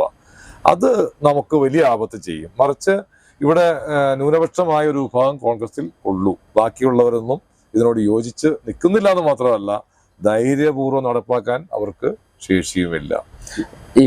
ഈ പരിസ്ഥിതിയുമായി ബന്ധപ്പെട്ട് വലിയ പ്രവർത്തനങ്ങൾ നടത്തിക്കൊണ്ട് ഹരിത MLA-മാരെ സൃഷ്ടിച്ച കോൺഗ്രസ്സാണ്. അതായത് ഈ ജയറാം രമേശിന്റെ ഈ പശ്ചിമഘട്ടത്തെ പൈതൃക പട്ടികയിൽപ്പെടുത്തുന്നതുമായി ബന്ധപ്പെട്ട പ്രവർത്തനങ്ങൾക്ക് ശേഷം കേരളത്തിൽ ഈ പറയുന്ന ഹരിത MLA-മാരെ സൃഷ്ടിക്കപ്പെടുന്നു. അതോടൊപ്പം തന്നെ CPI-യിലെ ഒരു വിഭാഗം നേതാക്കളും MLA-മാരും എല്ലാം ഈ പരിസ്ഥിതി പ്രവർത്തനമായിട്ട് മുന്നോട്ട് പോകുന്നു. ഒരു കോക്കസായി, അതായത് ഹൈറേഞ്ചിനെ വേട്ടയാടുന്നതിന് അല്ലെങ്കിൽ മലയോര മേഖലയെ വേട്ടയാടുന്നതിനും പരിസ്ഥിതി ഫണ്ട് വാങ്ങുന്നതിനും ഈ പാർട്ടിക്ക് അതീതമായ ഒരു ഗൂഢശക്തി പ്രവർത്തിക്കുന്നുണ്ടെന്ന് കർഷക സംഘടനകൾക്ക് ബോധ്യപ്പെട്ടിട്ടുണ്ടോ? ആ ഗൂഢശക്തി ഉണ്ട്, ഇല്ല എന്ന് പറയാൻ പറ്റില്ല. ഇപ്പൊ പ്രതിപക്ഷ നേതാവ് അടക്കുന്ന കക്ഷികൾ ചിലരെല്ലാം ഉണ്ടായിരുന്നു, ചിലരെല്ലാം രംഗത്തുനിന്ന് പോയി, മരണപ്പെട്ടു പോയിട്ടുണ്ട്. തീർച്ചയായിട്ടും ഒരു ഗ്രൂപ്പായിട്ട് തന്നെയാണ് നിൽക്കണം ഇപ്പോഴും ആ ഒരു ബന്ധം. ഇപ്പൊ CPI-യുടെ തന്നെ ഈ ഭൂപതിപ്പ് ചട്ടവുമായി ബന്ധപ്പെട്ട വിഷയങ്ങളിലെല്ലാം ഈ അന്തർധാര നിലനിൽക്കുന്നു എന്ന് ഉറപ്പാണ്, ഞങ്ങൾക്ക് സംശയമൊന്നുമില്ല. പക്ഷെ നമ്മളെ സംബന്ധിച്ച് ഈ ജനങ്ങൾക്കെതിരായി ഇവിടുത്തെ രാഷ്ട്രീയം മൊത്തം നിൽക്കുന്നു എന്നുള്ള പ്രശ്നം ഞങ്ങളെ അലട്ടുന്നത്. ഇതിനെ മൊത്തം എതിർത്തുകൊണ്ടും നേരിട്ടുകൊണ്ടും ഞങ്ങൾക്ക് അങ്ങനെ ഒരു പവറില്ല. ഞങ്ങൾക്ക് ഇവരുടെ അണികളിലൂടെ, ഇപ്പൊ തന്നെ ഈ പറഞ്ഞ ബോധവൽക്കരണത്തിലൂടെ ഇവരുടെ അണികൾ ഇവരെ ചോദ്യം ചെയ്യണം. കോൺഗ്രസ് ആണെങ്കിലും അത് ഇവർക്ക് അറിയില്ലായിരുന്നു, അണികൾക്ക് ഇതിന്റെ യാഥാർത്ഥ്യം അറിയില്ല. ഇവർ ഓർത്ത കേരളമാണ് ഈ പ്രശ്നമെല്ലാം ഉണ്ടാക്കിയത്. അതുകൊണ്ട് ഇപ്പൊ ഈ കാണുന്ന മഴയും വെയിലും ഈ പരിസ്ഥിതി പ്രശ്നങ്ങളിലെല്ലാം ഉത്തരവാദിത്വം നമ്മളാണെന്ന് വിചാരിച്ചിരുന്നവരിലേക്ക് നമ്മളല്ല. ഇതൊക്കെ മുതലാളിത്ത രാജ്യങ്ങൾ 200 വർഷം കൊണ്ട് സൃഷ്ടിച്ചതാണ്, അത് പരിഹരിക്കാൻ നമുക്കാവില്ല. നമ്മൾ ഇവിടെ ചെയ്തു വെച്ചിരിക്കുന്ന കാര്യങ്ങളെല്ലാം അത്യാവശ്യം പരിസ്ഥിതി സൗഹൃദമാണ് എന്ന ബോധ്യത്തിലേക്ക് കൊണ്ടുവരികയും അവർ വഴി ഇവരെ തിരുത്തുകയും ചെയ്യുക എന്നുള്ള നമ്മൾ ഉദ്ദേശിക്കുന്നത്. അതിനൊരു പരിധി വരെ ഇപ്പൊ നമുക്ക് വിജയിക്കാൻ പറ്റിയിട്ടുണ്ട്. കാരണം ഇപ്പൊ വ്യാജ പ്രസ്താവനക്കാരെ കാണാനില്ല, വ്യാജ പരിസ്ഥിതിക്കാരെ കാണാനില്ല. കാരണം അവർ പറഞ്ഞാൽ ഇവിടെ തെളിവ് സഹിതം പറയാൻ, ഡേറ്റ വെച്ച് പറയാനുള്ള ഒട്ടനവധി സംഘങ്ങൾ സംസ്ഥാനത്തുണ്ട്. അതിനെ മറികടക്കാൻ ഇവർക്ക് പറ്റുന്നില്ല. അപ്പൊ ഇവർ ഇതിൽ നിന്ന് പയ്യെ പുറകോട്ട് പോയിട്ടുണ്ട്. അപ്പൊ നമ്മളെന്താണ്, ഈ ആളുകളെ ബോധവൽക്കരിച്ച് അതാത് പ്രസ്ഥാനങ്ങളെ തിരുത്തിക്കലേ വഴിയുള്ളൂ. ഇനി മറ്റൊന്ന്, ജയറാം രമേശ് അല്ല, ഇനി BJP ഗവൺമെന്റ് ആണെങ്കിലും സ്റ്റേറ്റിൽ എന്ത് നടപ്പാക്കണ്ടെന്ന് തീരുമാനിക്കേണ്ടത് സ്റ്റേറ്റാണ്. ഇവിടുത്തെ ആളുകൾ സ്ട്രോങ് ആണെങ്കിൽ അത് വേണ്ടെന്ന് പറയാം. ഇപ്പൊ 9600 കോടിയുടെ പദ്ധതി കേരളത്തിൽ തൽക്കാലം വേണ്ടെന്ന് പറയാം. ഈ 1600 കോടിയുടെ പദ്ധതി വേണ്ടെന്ന് പറയാം. ജപ്പാൻ കുടിവെള്ള പദ്ധതി ഞങ്ങൾ സ്വന്തം ചെയ്തോളാന്ന് പറയാം. അത് ചെയ്യാതെ ഈ പണം കാണുമ്പോൾ കവന്ന് വീഴുന്ന ആ മനോഭാവം കേരള രാഷ്ട്രീയത്തിന്റെ പ്രശ്നമാണ്. അവർ പൈസ ഓഫർ ചെയ്യുന്നുള്ളൂ, നിലപാടെടുക്കേണ്ട നമ്മളാണ്. നമ്മളുടെ നിലപാടിലാണ് പ്രശ്നം. നമ്മൾ എടുത്തിരിക്കുന്ന രാഷ്ട്രീയ നിലപാടാണ് കേരളം ഇന്ന് അനുഭവിക്കുന്ന എല്ലാ പ്രശ്നങ്ങളുടെയും അടിസ്ഥാന കാരണം. BJP ഗവൺമെന്റിന് ഒരു കേവല ഭൂരിപക്ഷമില്ല എങ്കിൽ പോലും ഇന്ത്യ അവർ തന്നെ ഭരിക്കുമെന്നാണ് കരുതുന്നത്. യഥാർത്ഥത്തിൽ ഒരു നീതിപൂർവമായ ഒരു നടപടി ഈ കേരളത്തിലെ അല്ലെങ്കിൽ പശ്ചിമഘട്ടത്തിൽ ജീവിക്കുന്ന മനുഷ്യരുടെ പൗരസ്വാതന്ത്ര്യവും ഭരണഘടനാപരമായ അവകാശങ്ങൾ കാത്തുസൂക്ഷിക്കാൻ BJP സർക്കാർ നിലപാട് സ്വീകരിക്കുമെന്നോ അല്ലെങ്കിൽ അവരുമായി അങ്ങനൊരു ഒരു സംസാരം ഉണ്ടായിട്ടുണ്ടോ? യഥാർത്ഥത്തിൽ അങ്ങനെ ഒരു കേന്ദ്രം എന്ത് ചെയ്യുന്നു എന്നത് നമ്മളും നോക്കേണ്ടതല്ലേ, നോക്കിക്കാണേണ്ടതല്ലേ? അല്ല, കൃഷിക്കാർക്കെതിരെ അല്ലെങ്കിൽ ഈ പശ്ചിമഘട്ടത്തെ ജനങ്ങൾക്കെതിരായി വരുന്ന ഒരു നിയമവും BJP ഗവൺമെന്റ് ഉണ്ടാക്കിയിട്ടില്ല. ഇപ്പൊ ഉപയോഗിക്കപ്പെടുന്ന നിയമം എല്ലാം മുൻപുണ്ടാക്കിയത് കർക്കശമായി ഉപയോഗിക്കുന്നു എന്നുള്ളതാണ്. മറ്റൊന്ന്, ഒരു ഗുണകരമായ കാര്യം ഞാൻ പറയുന്നത്, BJP സർക്കാരിനോടൊക്കെ നമുക്ക് ആശയപരമായി വിയോജിപ്പുണ്ട്. പക്ഷേ ഈ വന നിയമവുമായി ബന്ധപ്പെട്ട് വലിയ നമ്മുടെ ഭരണഘടനാ അവകാശം നിഷേധിക്കുന്ന ഒരു സാഹചര്യം നിലനിന്നിരുന്നു.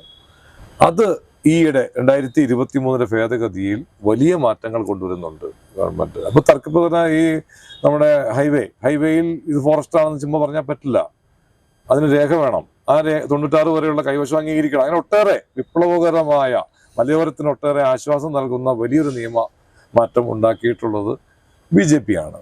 അത് ഇനി നടപ്പാക്കേണ്ടത് അടുത്ത ഗവൺമെന്റാണ്. അതുപോലെ തന്നെ ഈ ഇതുമായി ബന്ധപ്പെട്ട് കാർബൺ ക്രെഡിറ്റ് എന്ന് പറയുന്ന പുതിയ പ്രൊജക്റ്റ് നിയമമാക്കിയിട്ടുണ്ട്.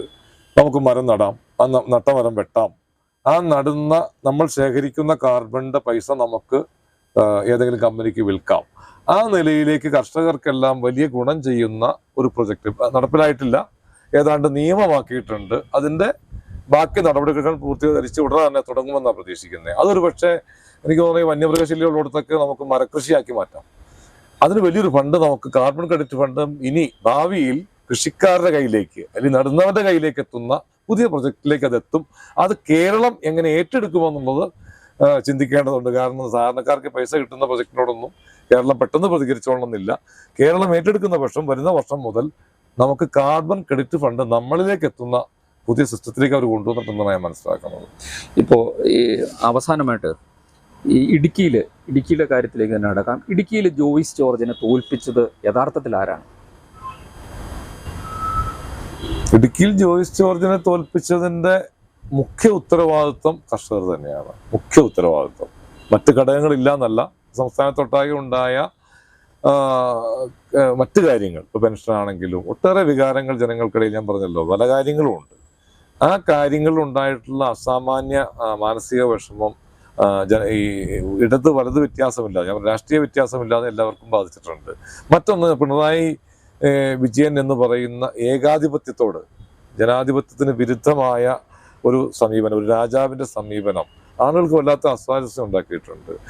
ഈ അടുത്ത കാലത്ത് ഇടതുപക്ഷത്തെക്കുറിച്ച്, സങ്കല്പത്തെക്കുറിച്ച് അട്ടിമറിയുന്ന ഒട്ടേറെ വാർത്തകൾ, എൻ്റെ വസ്തുതകളൊന്നും പൂർണ്ണമായിട്ട് നമ്മൾ പഠിച്ചിട്ടില്ലെങ്കിലും ചിലതെല്ലാം ഉണ്ട് എന്ന് വിശ്വസിക്കേണ്ട തരത്തിലേക്ക് കാര്യങ്ങൾ വന്നിട്ടുണ്ട്.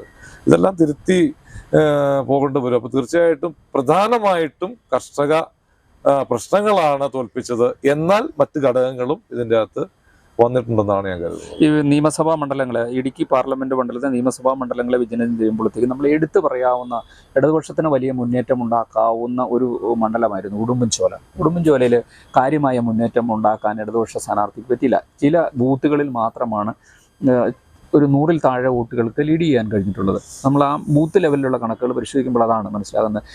അതായത് ഇടതുപക്ഷ കോട്ടയിൽ പോലും ഡീൻ കുര്യാക്കോസ് ലീഡ് ചെയ്യുന്നൊരു സാഹചര്യമുണ്ടായി.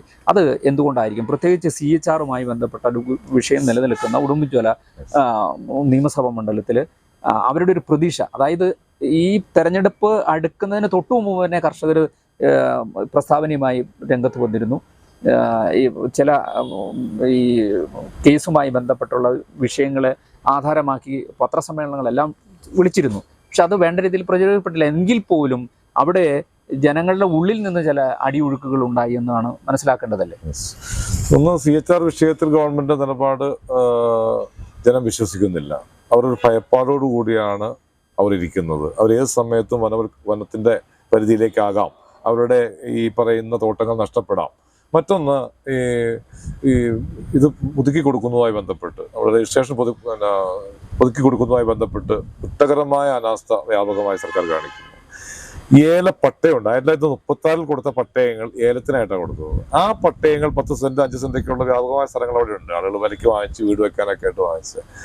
അത്തരം സ്ഥലങ്ങളിൽ വീട് നിരോധിച്ചു ഈ സർക്കാർ 2020. അന്ന് മുതൽ എൻ്റെ അറിവനുസരിച്ച് 1600 ലൈഫ് ഭവന പദ്ധതി വീട് അവിടെ തടഞ്ഞിട്ടുണ്ട്. ലൈഫ് പദ്ധതിയിൽ പഞ്ചായത്ത് കൊടുക്കുന്ന സൗജന്യ വീട് ഈ പട്ടയമാണെന്ന് പറഞ്ഞ് തടഞ്ഞേക്കും. അവിടെ പട്ടയം ഏലോ ഇല്ല, ഒന്നുമില്ല. അവൻ വീടിന് വേണ്ടി മാറ്റിയിട്ട സ്ഥലമാണ്. അങ്ങനെ അതുപോലെ നിർമ്മാണ നിരോധനത്തിന്റെ പ്രശ്നങ്ങൾ 13 പഞ്ചായത്തുകൾ ദുരന്ത നിവാരണ നിയമം അടിച്ചേൽപ്പിച്ചു കളക്ടറെ വെച്ച്. ഒരു ചോദ്യം ചെയ്തിട്ടില്ല. അങ്ങനെ ഈ ജനതയെ ഒരു ബാങ്കിൽ കൊണ്ടുപോയി പണയം വെക്കാൻ പോലും കൊള്ളാത്ത ഭൂമിയാക്കി ഇതിനെ മാറ്റുക, ദൈനംദിനം അവന്റെ ജീവിതത്തെ താറുമാറാക്കുന്ന, കേസുകളിൽ പെടുത്തുന്ന ഒരു വ്യവസ്ഥയിലേക്ക് വന്നപ്പോൾ ഉണ്ടായ തിരിച്ചടിയാണ്. അതൊന്നും അല്ല. ഇനി കുടുംബജോലിയൊക്കെ യാഥാർത്ഥ്യത്തിലേക്ക് വരും, കൂടുതൽ യാഥാർത്ഥ്യത്തിലേക്ക് വരും. ആ വരുന്നത് ഒരുപക്ഷെ ആ പ്രസ്ഥാനം തന്നെ അവിടെ ഇല്ലാതായി പോകുന്ന സ്ഥിതിയിലേക്ക് വരും എന്നാണ് കണക്കാക്കുന്നത്. പിന്നെ നമ്മൾ ഏറ്റവും കൂടുതൽ കേരള കോൺഗ്രസിന്റെ വോട്ട് പ്രതീക്ഷിച്ചൊരു മണ്ഡലമാണ് കേരള കോൺഗ്രസിന്റെ റോഷി അഗസ്റ്റിൻ മന്ത്രിയുടെ സ്വന്തം മണ്ഡലമായ ഇടുക്കി നിയമസഭാ മണ്ഡലത്തിൽ വലിയ മുന്നേറ്റം ഉണ്ടാക്കാൻ ഡി കുര്യാക്കോസിന് സാധിച്ചിട്ടുണ്ട്. എന്തായിരിക്കാം കേരള കോൺഗ്രസ് രാഷ്ട്രീയത്തിൽ കേരള കോൺഗ്രസ് ഇടുക്കിയിൽ സ്വീകരിച്ച നിലപാട് എന്താണെന്നാണ് അതിൽ നിന്ന് മനസ്സിലാക്കേണ്ടത്? കേരള കോൺഗ്രസ് ഈ കർഷക പ്രശ്നങ്ങൾ ഏറ്റവും കൂടുതൽ തിരിച്ചറിയപ്പെടുന്നത് എനിക്ക് തോന്നുന്നത് ക്രിസ്തീയ വിഭാഗമാണ്. അതിൽ തന്നെ എനിക്ക് ഈ ഹൈറേഞ്ച് സമിതിയൊക്കെയായിട്ട് ബന്ധപ്പെട്ടുള്ള പ്രവർത്തനത്തിൽ പോലും അവർ സജീവമായിട്ടുണ്ടായിരുന്നു. അപ്പോൾ ഏറ്റവും കൂടുതൽ വഞ്ചിക്കപ്പെട്ട പ്രത്യേകിച്ച് ഹൈറേഞ്ച് സമിതി വഞ്ചിക്കപ്പെട്ടു എന്നുള്ള അത് ഇടുക്കി ജനതയാണല്ല, CPM അല്ലെങ്കിൽ മാണിയോ ഒന്നും വേർതിരിവൊന്നുമില്ല. അത്ര ഒരാൾ മത്സരിക്കുന്നു എന്നുള്ളതും അതോടൊപ്പം കാർഷിക മേഖലയ്ക്ക് പിണറായി വിജയൻ നൽകിയ അല്ലെങ്കിൽ പിണറായി ഗവൺമെന്റ് നൽകുന്ന ഇത്തരം നിയമവിരുദ്ധ അല്ലെങ്കിൽ കരിനിയമങ്ങളും തിരുത്തപ്പെടണം. ആ തിരുത്തപ്പെടാൻ ഇവർക്ക് ശേഷിയില്ല. അവർക്ക് പറഞ്ഞു തിരുത്തിക്കാൻ പറ്റില്ല. കാര്യം മിനിസ്റ്റർക്കും പറ്റില്ല. സർവ്വസ്വതന്ത്ര ഭൂമി എന്ന് ജോസ് കെ മാണി പ്രഖ്യാപിച്ചു. നടപ്പാകണമെങ്കിൽ ഈ വോട്ടിൽ തിരിച്ചടി വേണ്ടേ? അല്ലാതെ എങ്ങനെ പിണറായിയെ ബോധ്യപ്പെടുത്തും? ഇവിടെ കുഴപ്പമുണ്ടെന്നൊന്നാലേ തിരുത്താൻ പറ്റുള്ളൂ. കുഴപ്പമില്ല, എല്ലാ വോട്ടും കിട്ടണ്ടേ അവർ പറയില്ലേ? കഴിഞ്ഞ പ്രാവശ്യം എല്ലാ പഞ്ചായത്തും കിട്ടി, നിയമസഭയും കിട്ടി. അവിടെ ചർച്ചയുണ്ടായി. ഞങ്ങൾ ചെന്നപ്പോൾ ചർച്ച ഉണ്ടായതെന്നറിയോ? അവിടുത്തെ ജനങ്ങൾ ഇതിനെ സ്വീകരിക്കുന്നു. ഈ കരിനിയമം അല്ല, അവിടുത്തെ ജനങ്ങൾ സ്വീകരിക്കുന്നു. നിങ്ങൾ കുറെ മാഫിയകൾക്ക് പ്രശ്നമുള്ളതെന്നാണ് പറയുന്നത്. വോട്ടിലൂടെ തന്നെയാണ് തിരിച്ചടി കൊടുക്കേണ്ടത്. ആ കാര്യത്തിൽ ഞാൻ മാണി വിഭാഗത്തെ അഭിനന്ദിക്കുകയാണത്. കാരണം ഈ ജനതയോടൊപ്പം അവർ നിന്നു എന്നാണ് ഞാൻ മനസ്സിലാക്കുന്നത്. അവസാനമായിട്ട് ഈ അഭിമുഖം കണ്ടുകൊണ്ടിരിക്കുന്ന പ്രേക്ഷകരോട് അതിജീവന പോരാട്ട വേദിക്കും കേരളത്തിലെ കർഷക സംഘടനയുടെ കോർഡിനേഷൻ എന്ന രീതിയിൽ താങ്കൾക്ക് എന്താണ് പറയാനുള്ളത്? നമുക്ക് ഇവിടെയുള്ള രാഷ്ട്രീയ പ്രസ്ഥാനങ്ങൾ ഇല്ലാതാകുന്നതിലൂടെ നമ്മളുടെ പ്രശ്നങ്ങൾ പരിഹരിക്കാമെന്ന് ഞങ്ങൾ കണക്കാക്കുന്നില്ല. ഇടതുപക്ഷം ഇല്ലാതായി, അതുകൊണ്ട് ഈ പ്രശ്നം പരിഹരിക്കുന്നത് കണക്കാക്കുന്നില്ല. നമുക്ക് രാഷ്ട്രീയ പാർട്ടികൾ കേരളത്തിൽ സ്വീകരിച്ചിരിക്കുന്ന ഒരു സംസ്കാരമുണ്ട്. ഇത് മാത്രമല്ല, പല കാര്യങ്ങളിലും ആ സംസ്കാരത്തിനൊരു മാറ്റം കൊണ്ടുവരേണ്ട ഘട്ടമായിട്ടുണ്ട്. ഒന്ന്, പഴയകാല നയനിലപാടുകളിലൂടെ ഇനി രാഷ്ട്രീയം പോകില്ല. കാരണം പുതിയ തലമുറ, ഇവിടെ തന്നെ നിങ്ങൾ ശ്രദ്ധിച്ചോ, 1% ആളുകൾ ഇടുക്കിയിൽ പോലും നോട്ടയ്ക്ക് വോട്ട് ചെയ്തു. ചെറിയ കാര്യമല്ല, ചിന്തിക്കുന്നവരാണ് അങ്ങനെ വോട്ട് ചെയ്യുന്നത്. അത് നല്ല ഒരു സൂചനയല്ല. രാഷ്ട്രീയ പാർട്ടികൾ തിരുത്തണം. രാഷ്ട്രീയം കൊണ്ട് ജീവിക്കുന്ന പ്രവണതയും തിരുത്തണം. അപ്പോ ഒരു ബോധതലത്തിലേക്ക്, സമൂഹത്തെക്കുറിച്ചുള്ള ബോധതലത്തിലേക്ക് ഒരു എത്തിയാൽ ഈ പ്രശ്നങ്ങളെല്ലാം പരിഹരിക്കും. അവർക്കറിയാതെ സാമൂഹ്യ വിരുദ്ധ പ്രവൃത്തിയാണെന്ന് മനസ്സിലാവും, തിരുത്തിക്കോളും. അപ്പൊ നല്ലൊരു രാഷ്ട്രീയത്തിലേക്ക് എത്തിക്കുന്നതിന് വേണ്ട പ്രവണത ഉണ്ടാവണം. അതിന് മാറി നിൽക്കാതെ കഴിയുന്ന ആളുകൾ രാഷ്ട്രീയത്തിലേക്ക് വരികയും പുതിയൊരു രാഷ്ട്രീയം ഉരുത്തിരിയാൻ എല്ലാവരും സഹകരിക്കുകയും ചെയ്യണമെന്നാണ് എനിക്ക് പറയാനുള്ളത്. ഫേസ് ടു ഫേസിൽ ഇത്രയും നേരം സംസാരിച്ചത് അതിജീവന പോരാട്ട വേദി ചെയർമാൻ റസാഖ് ചൂരവേലിയാണ്. വളരെയധികം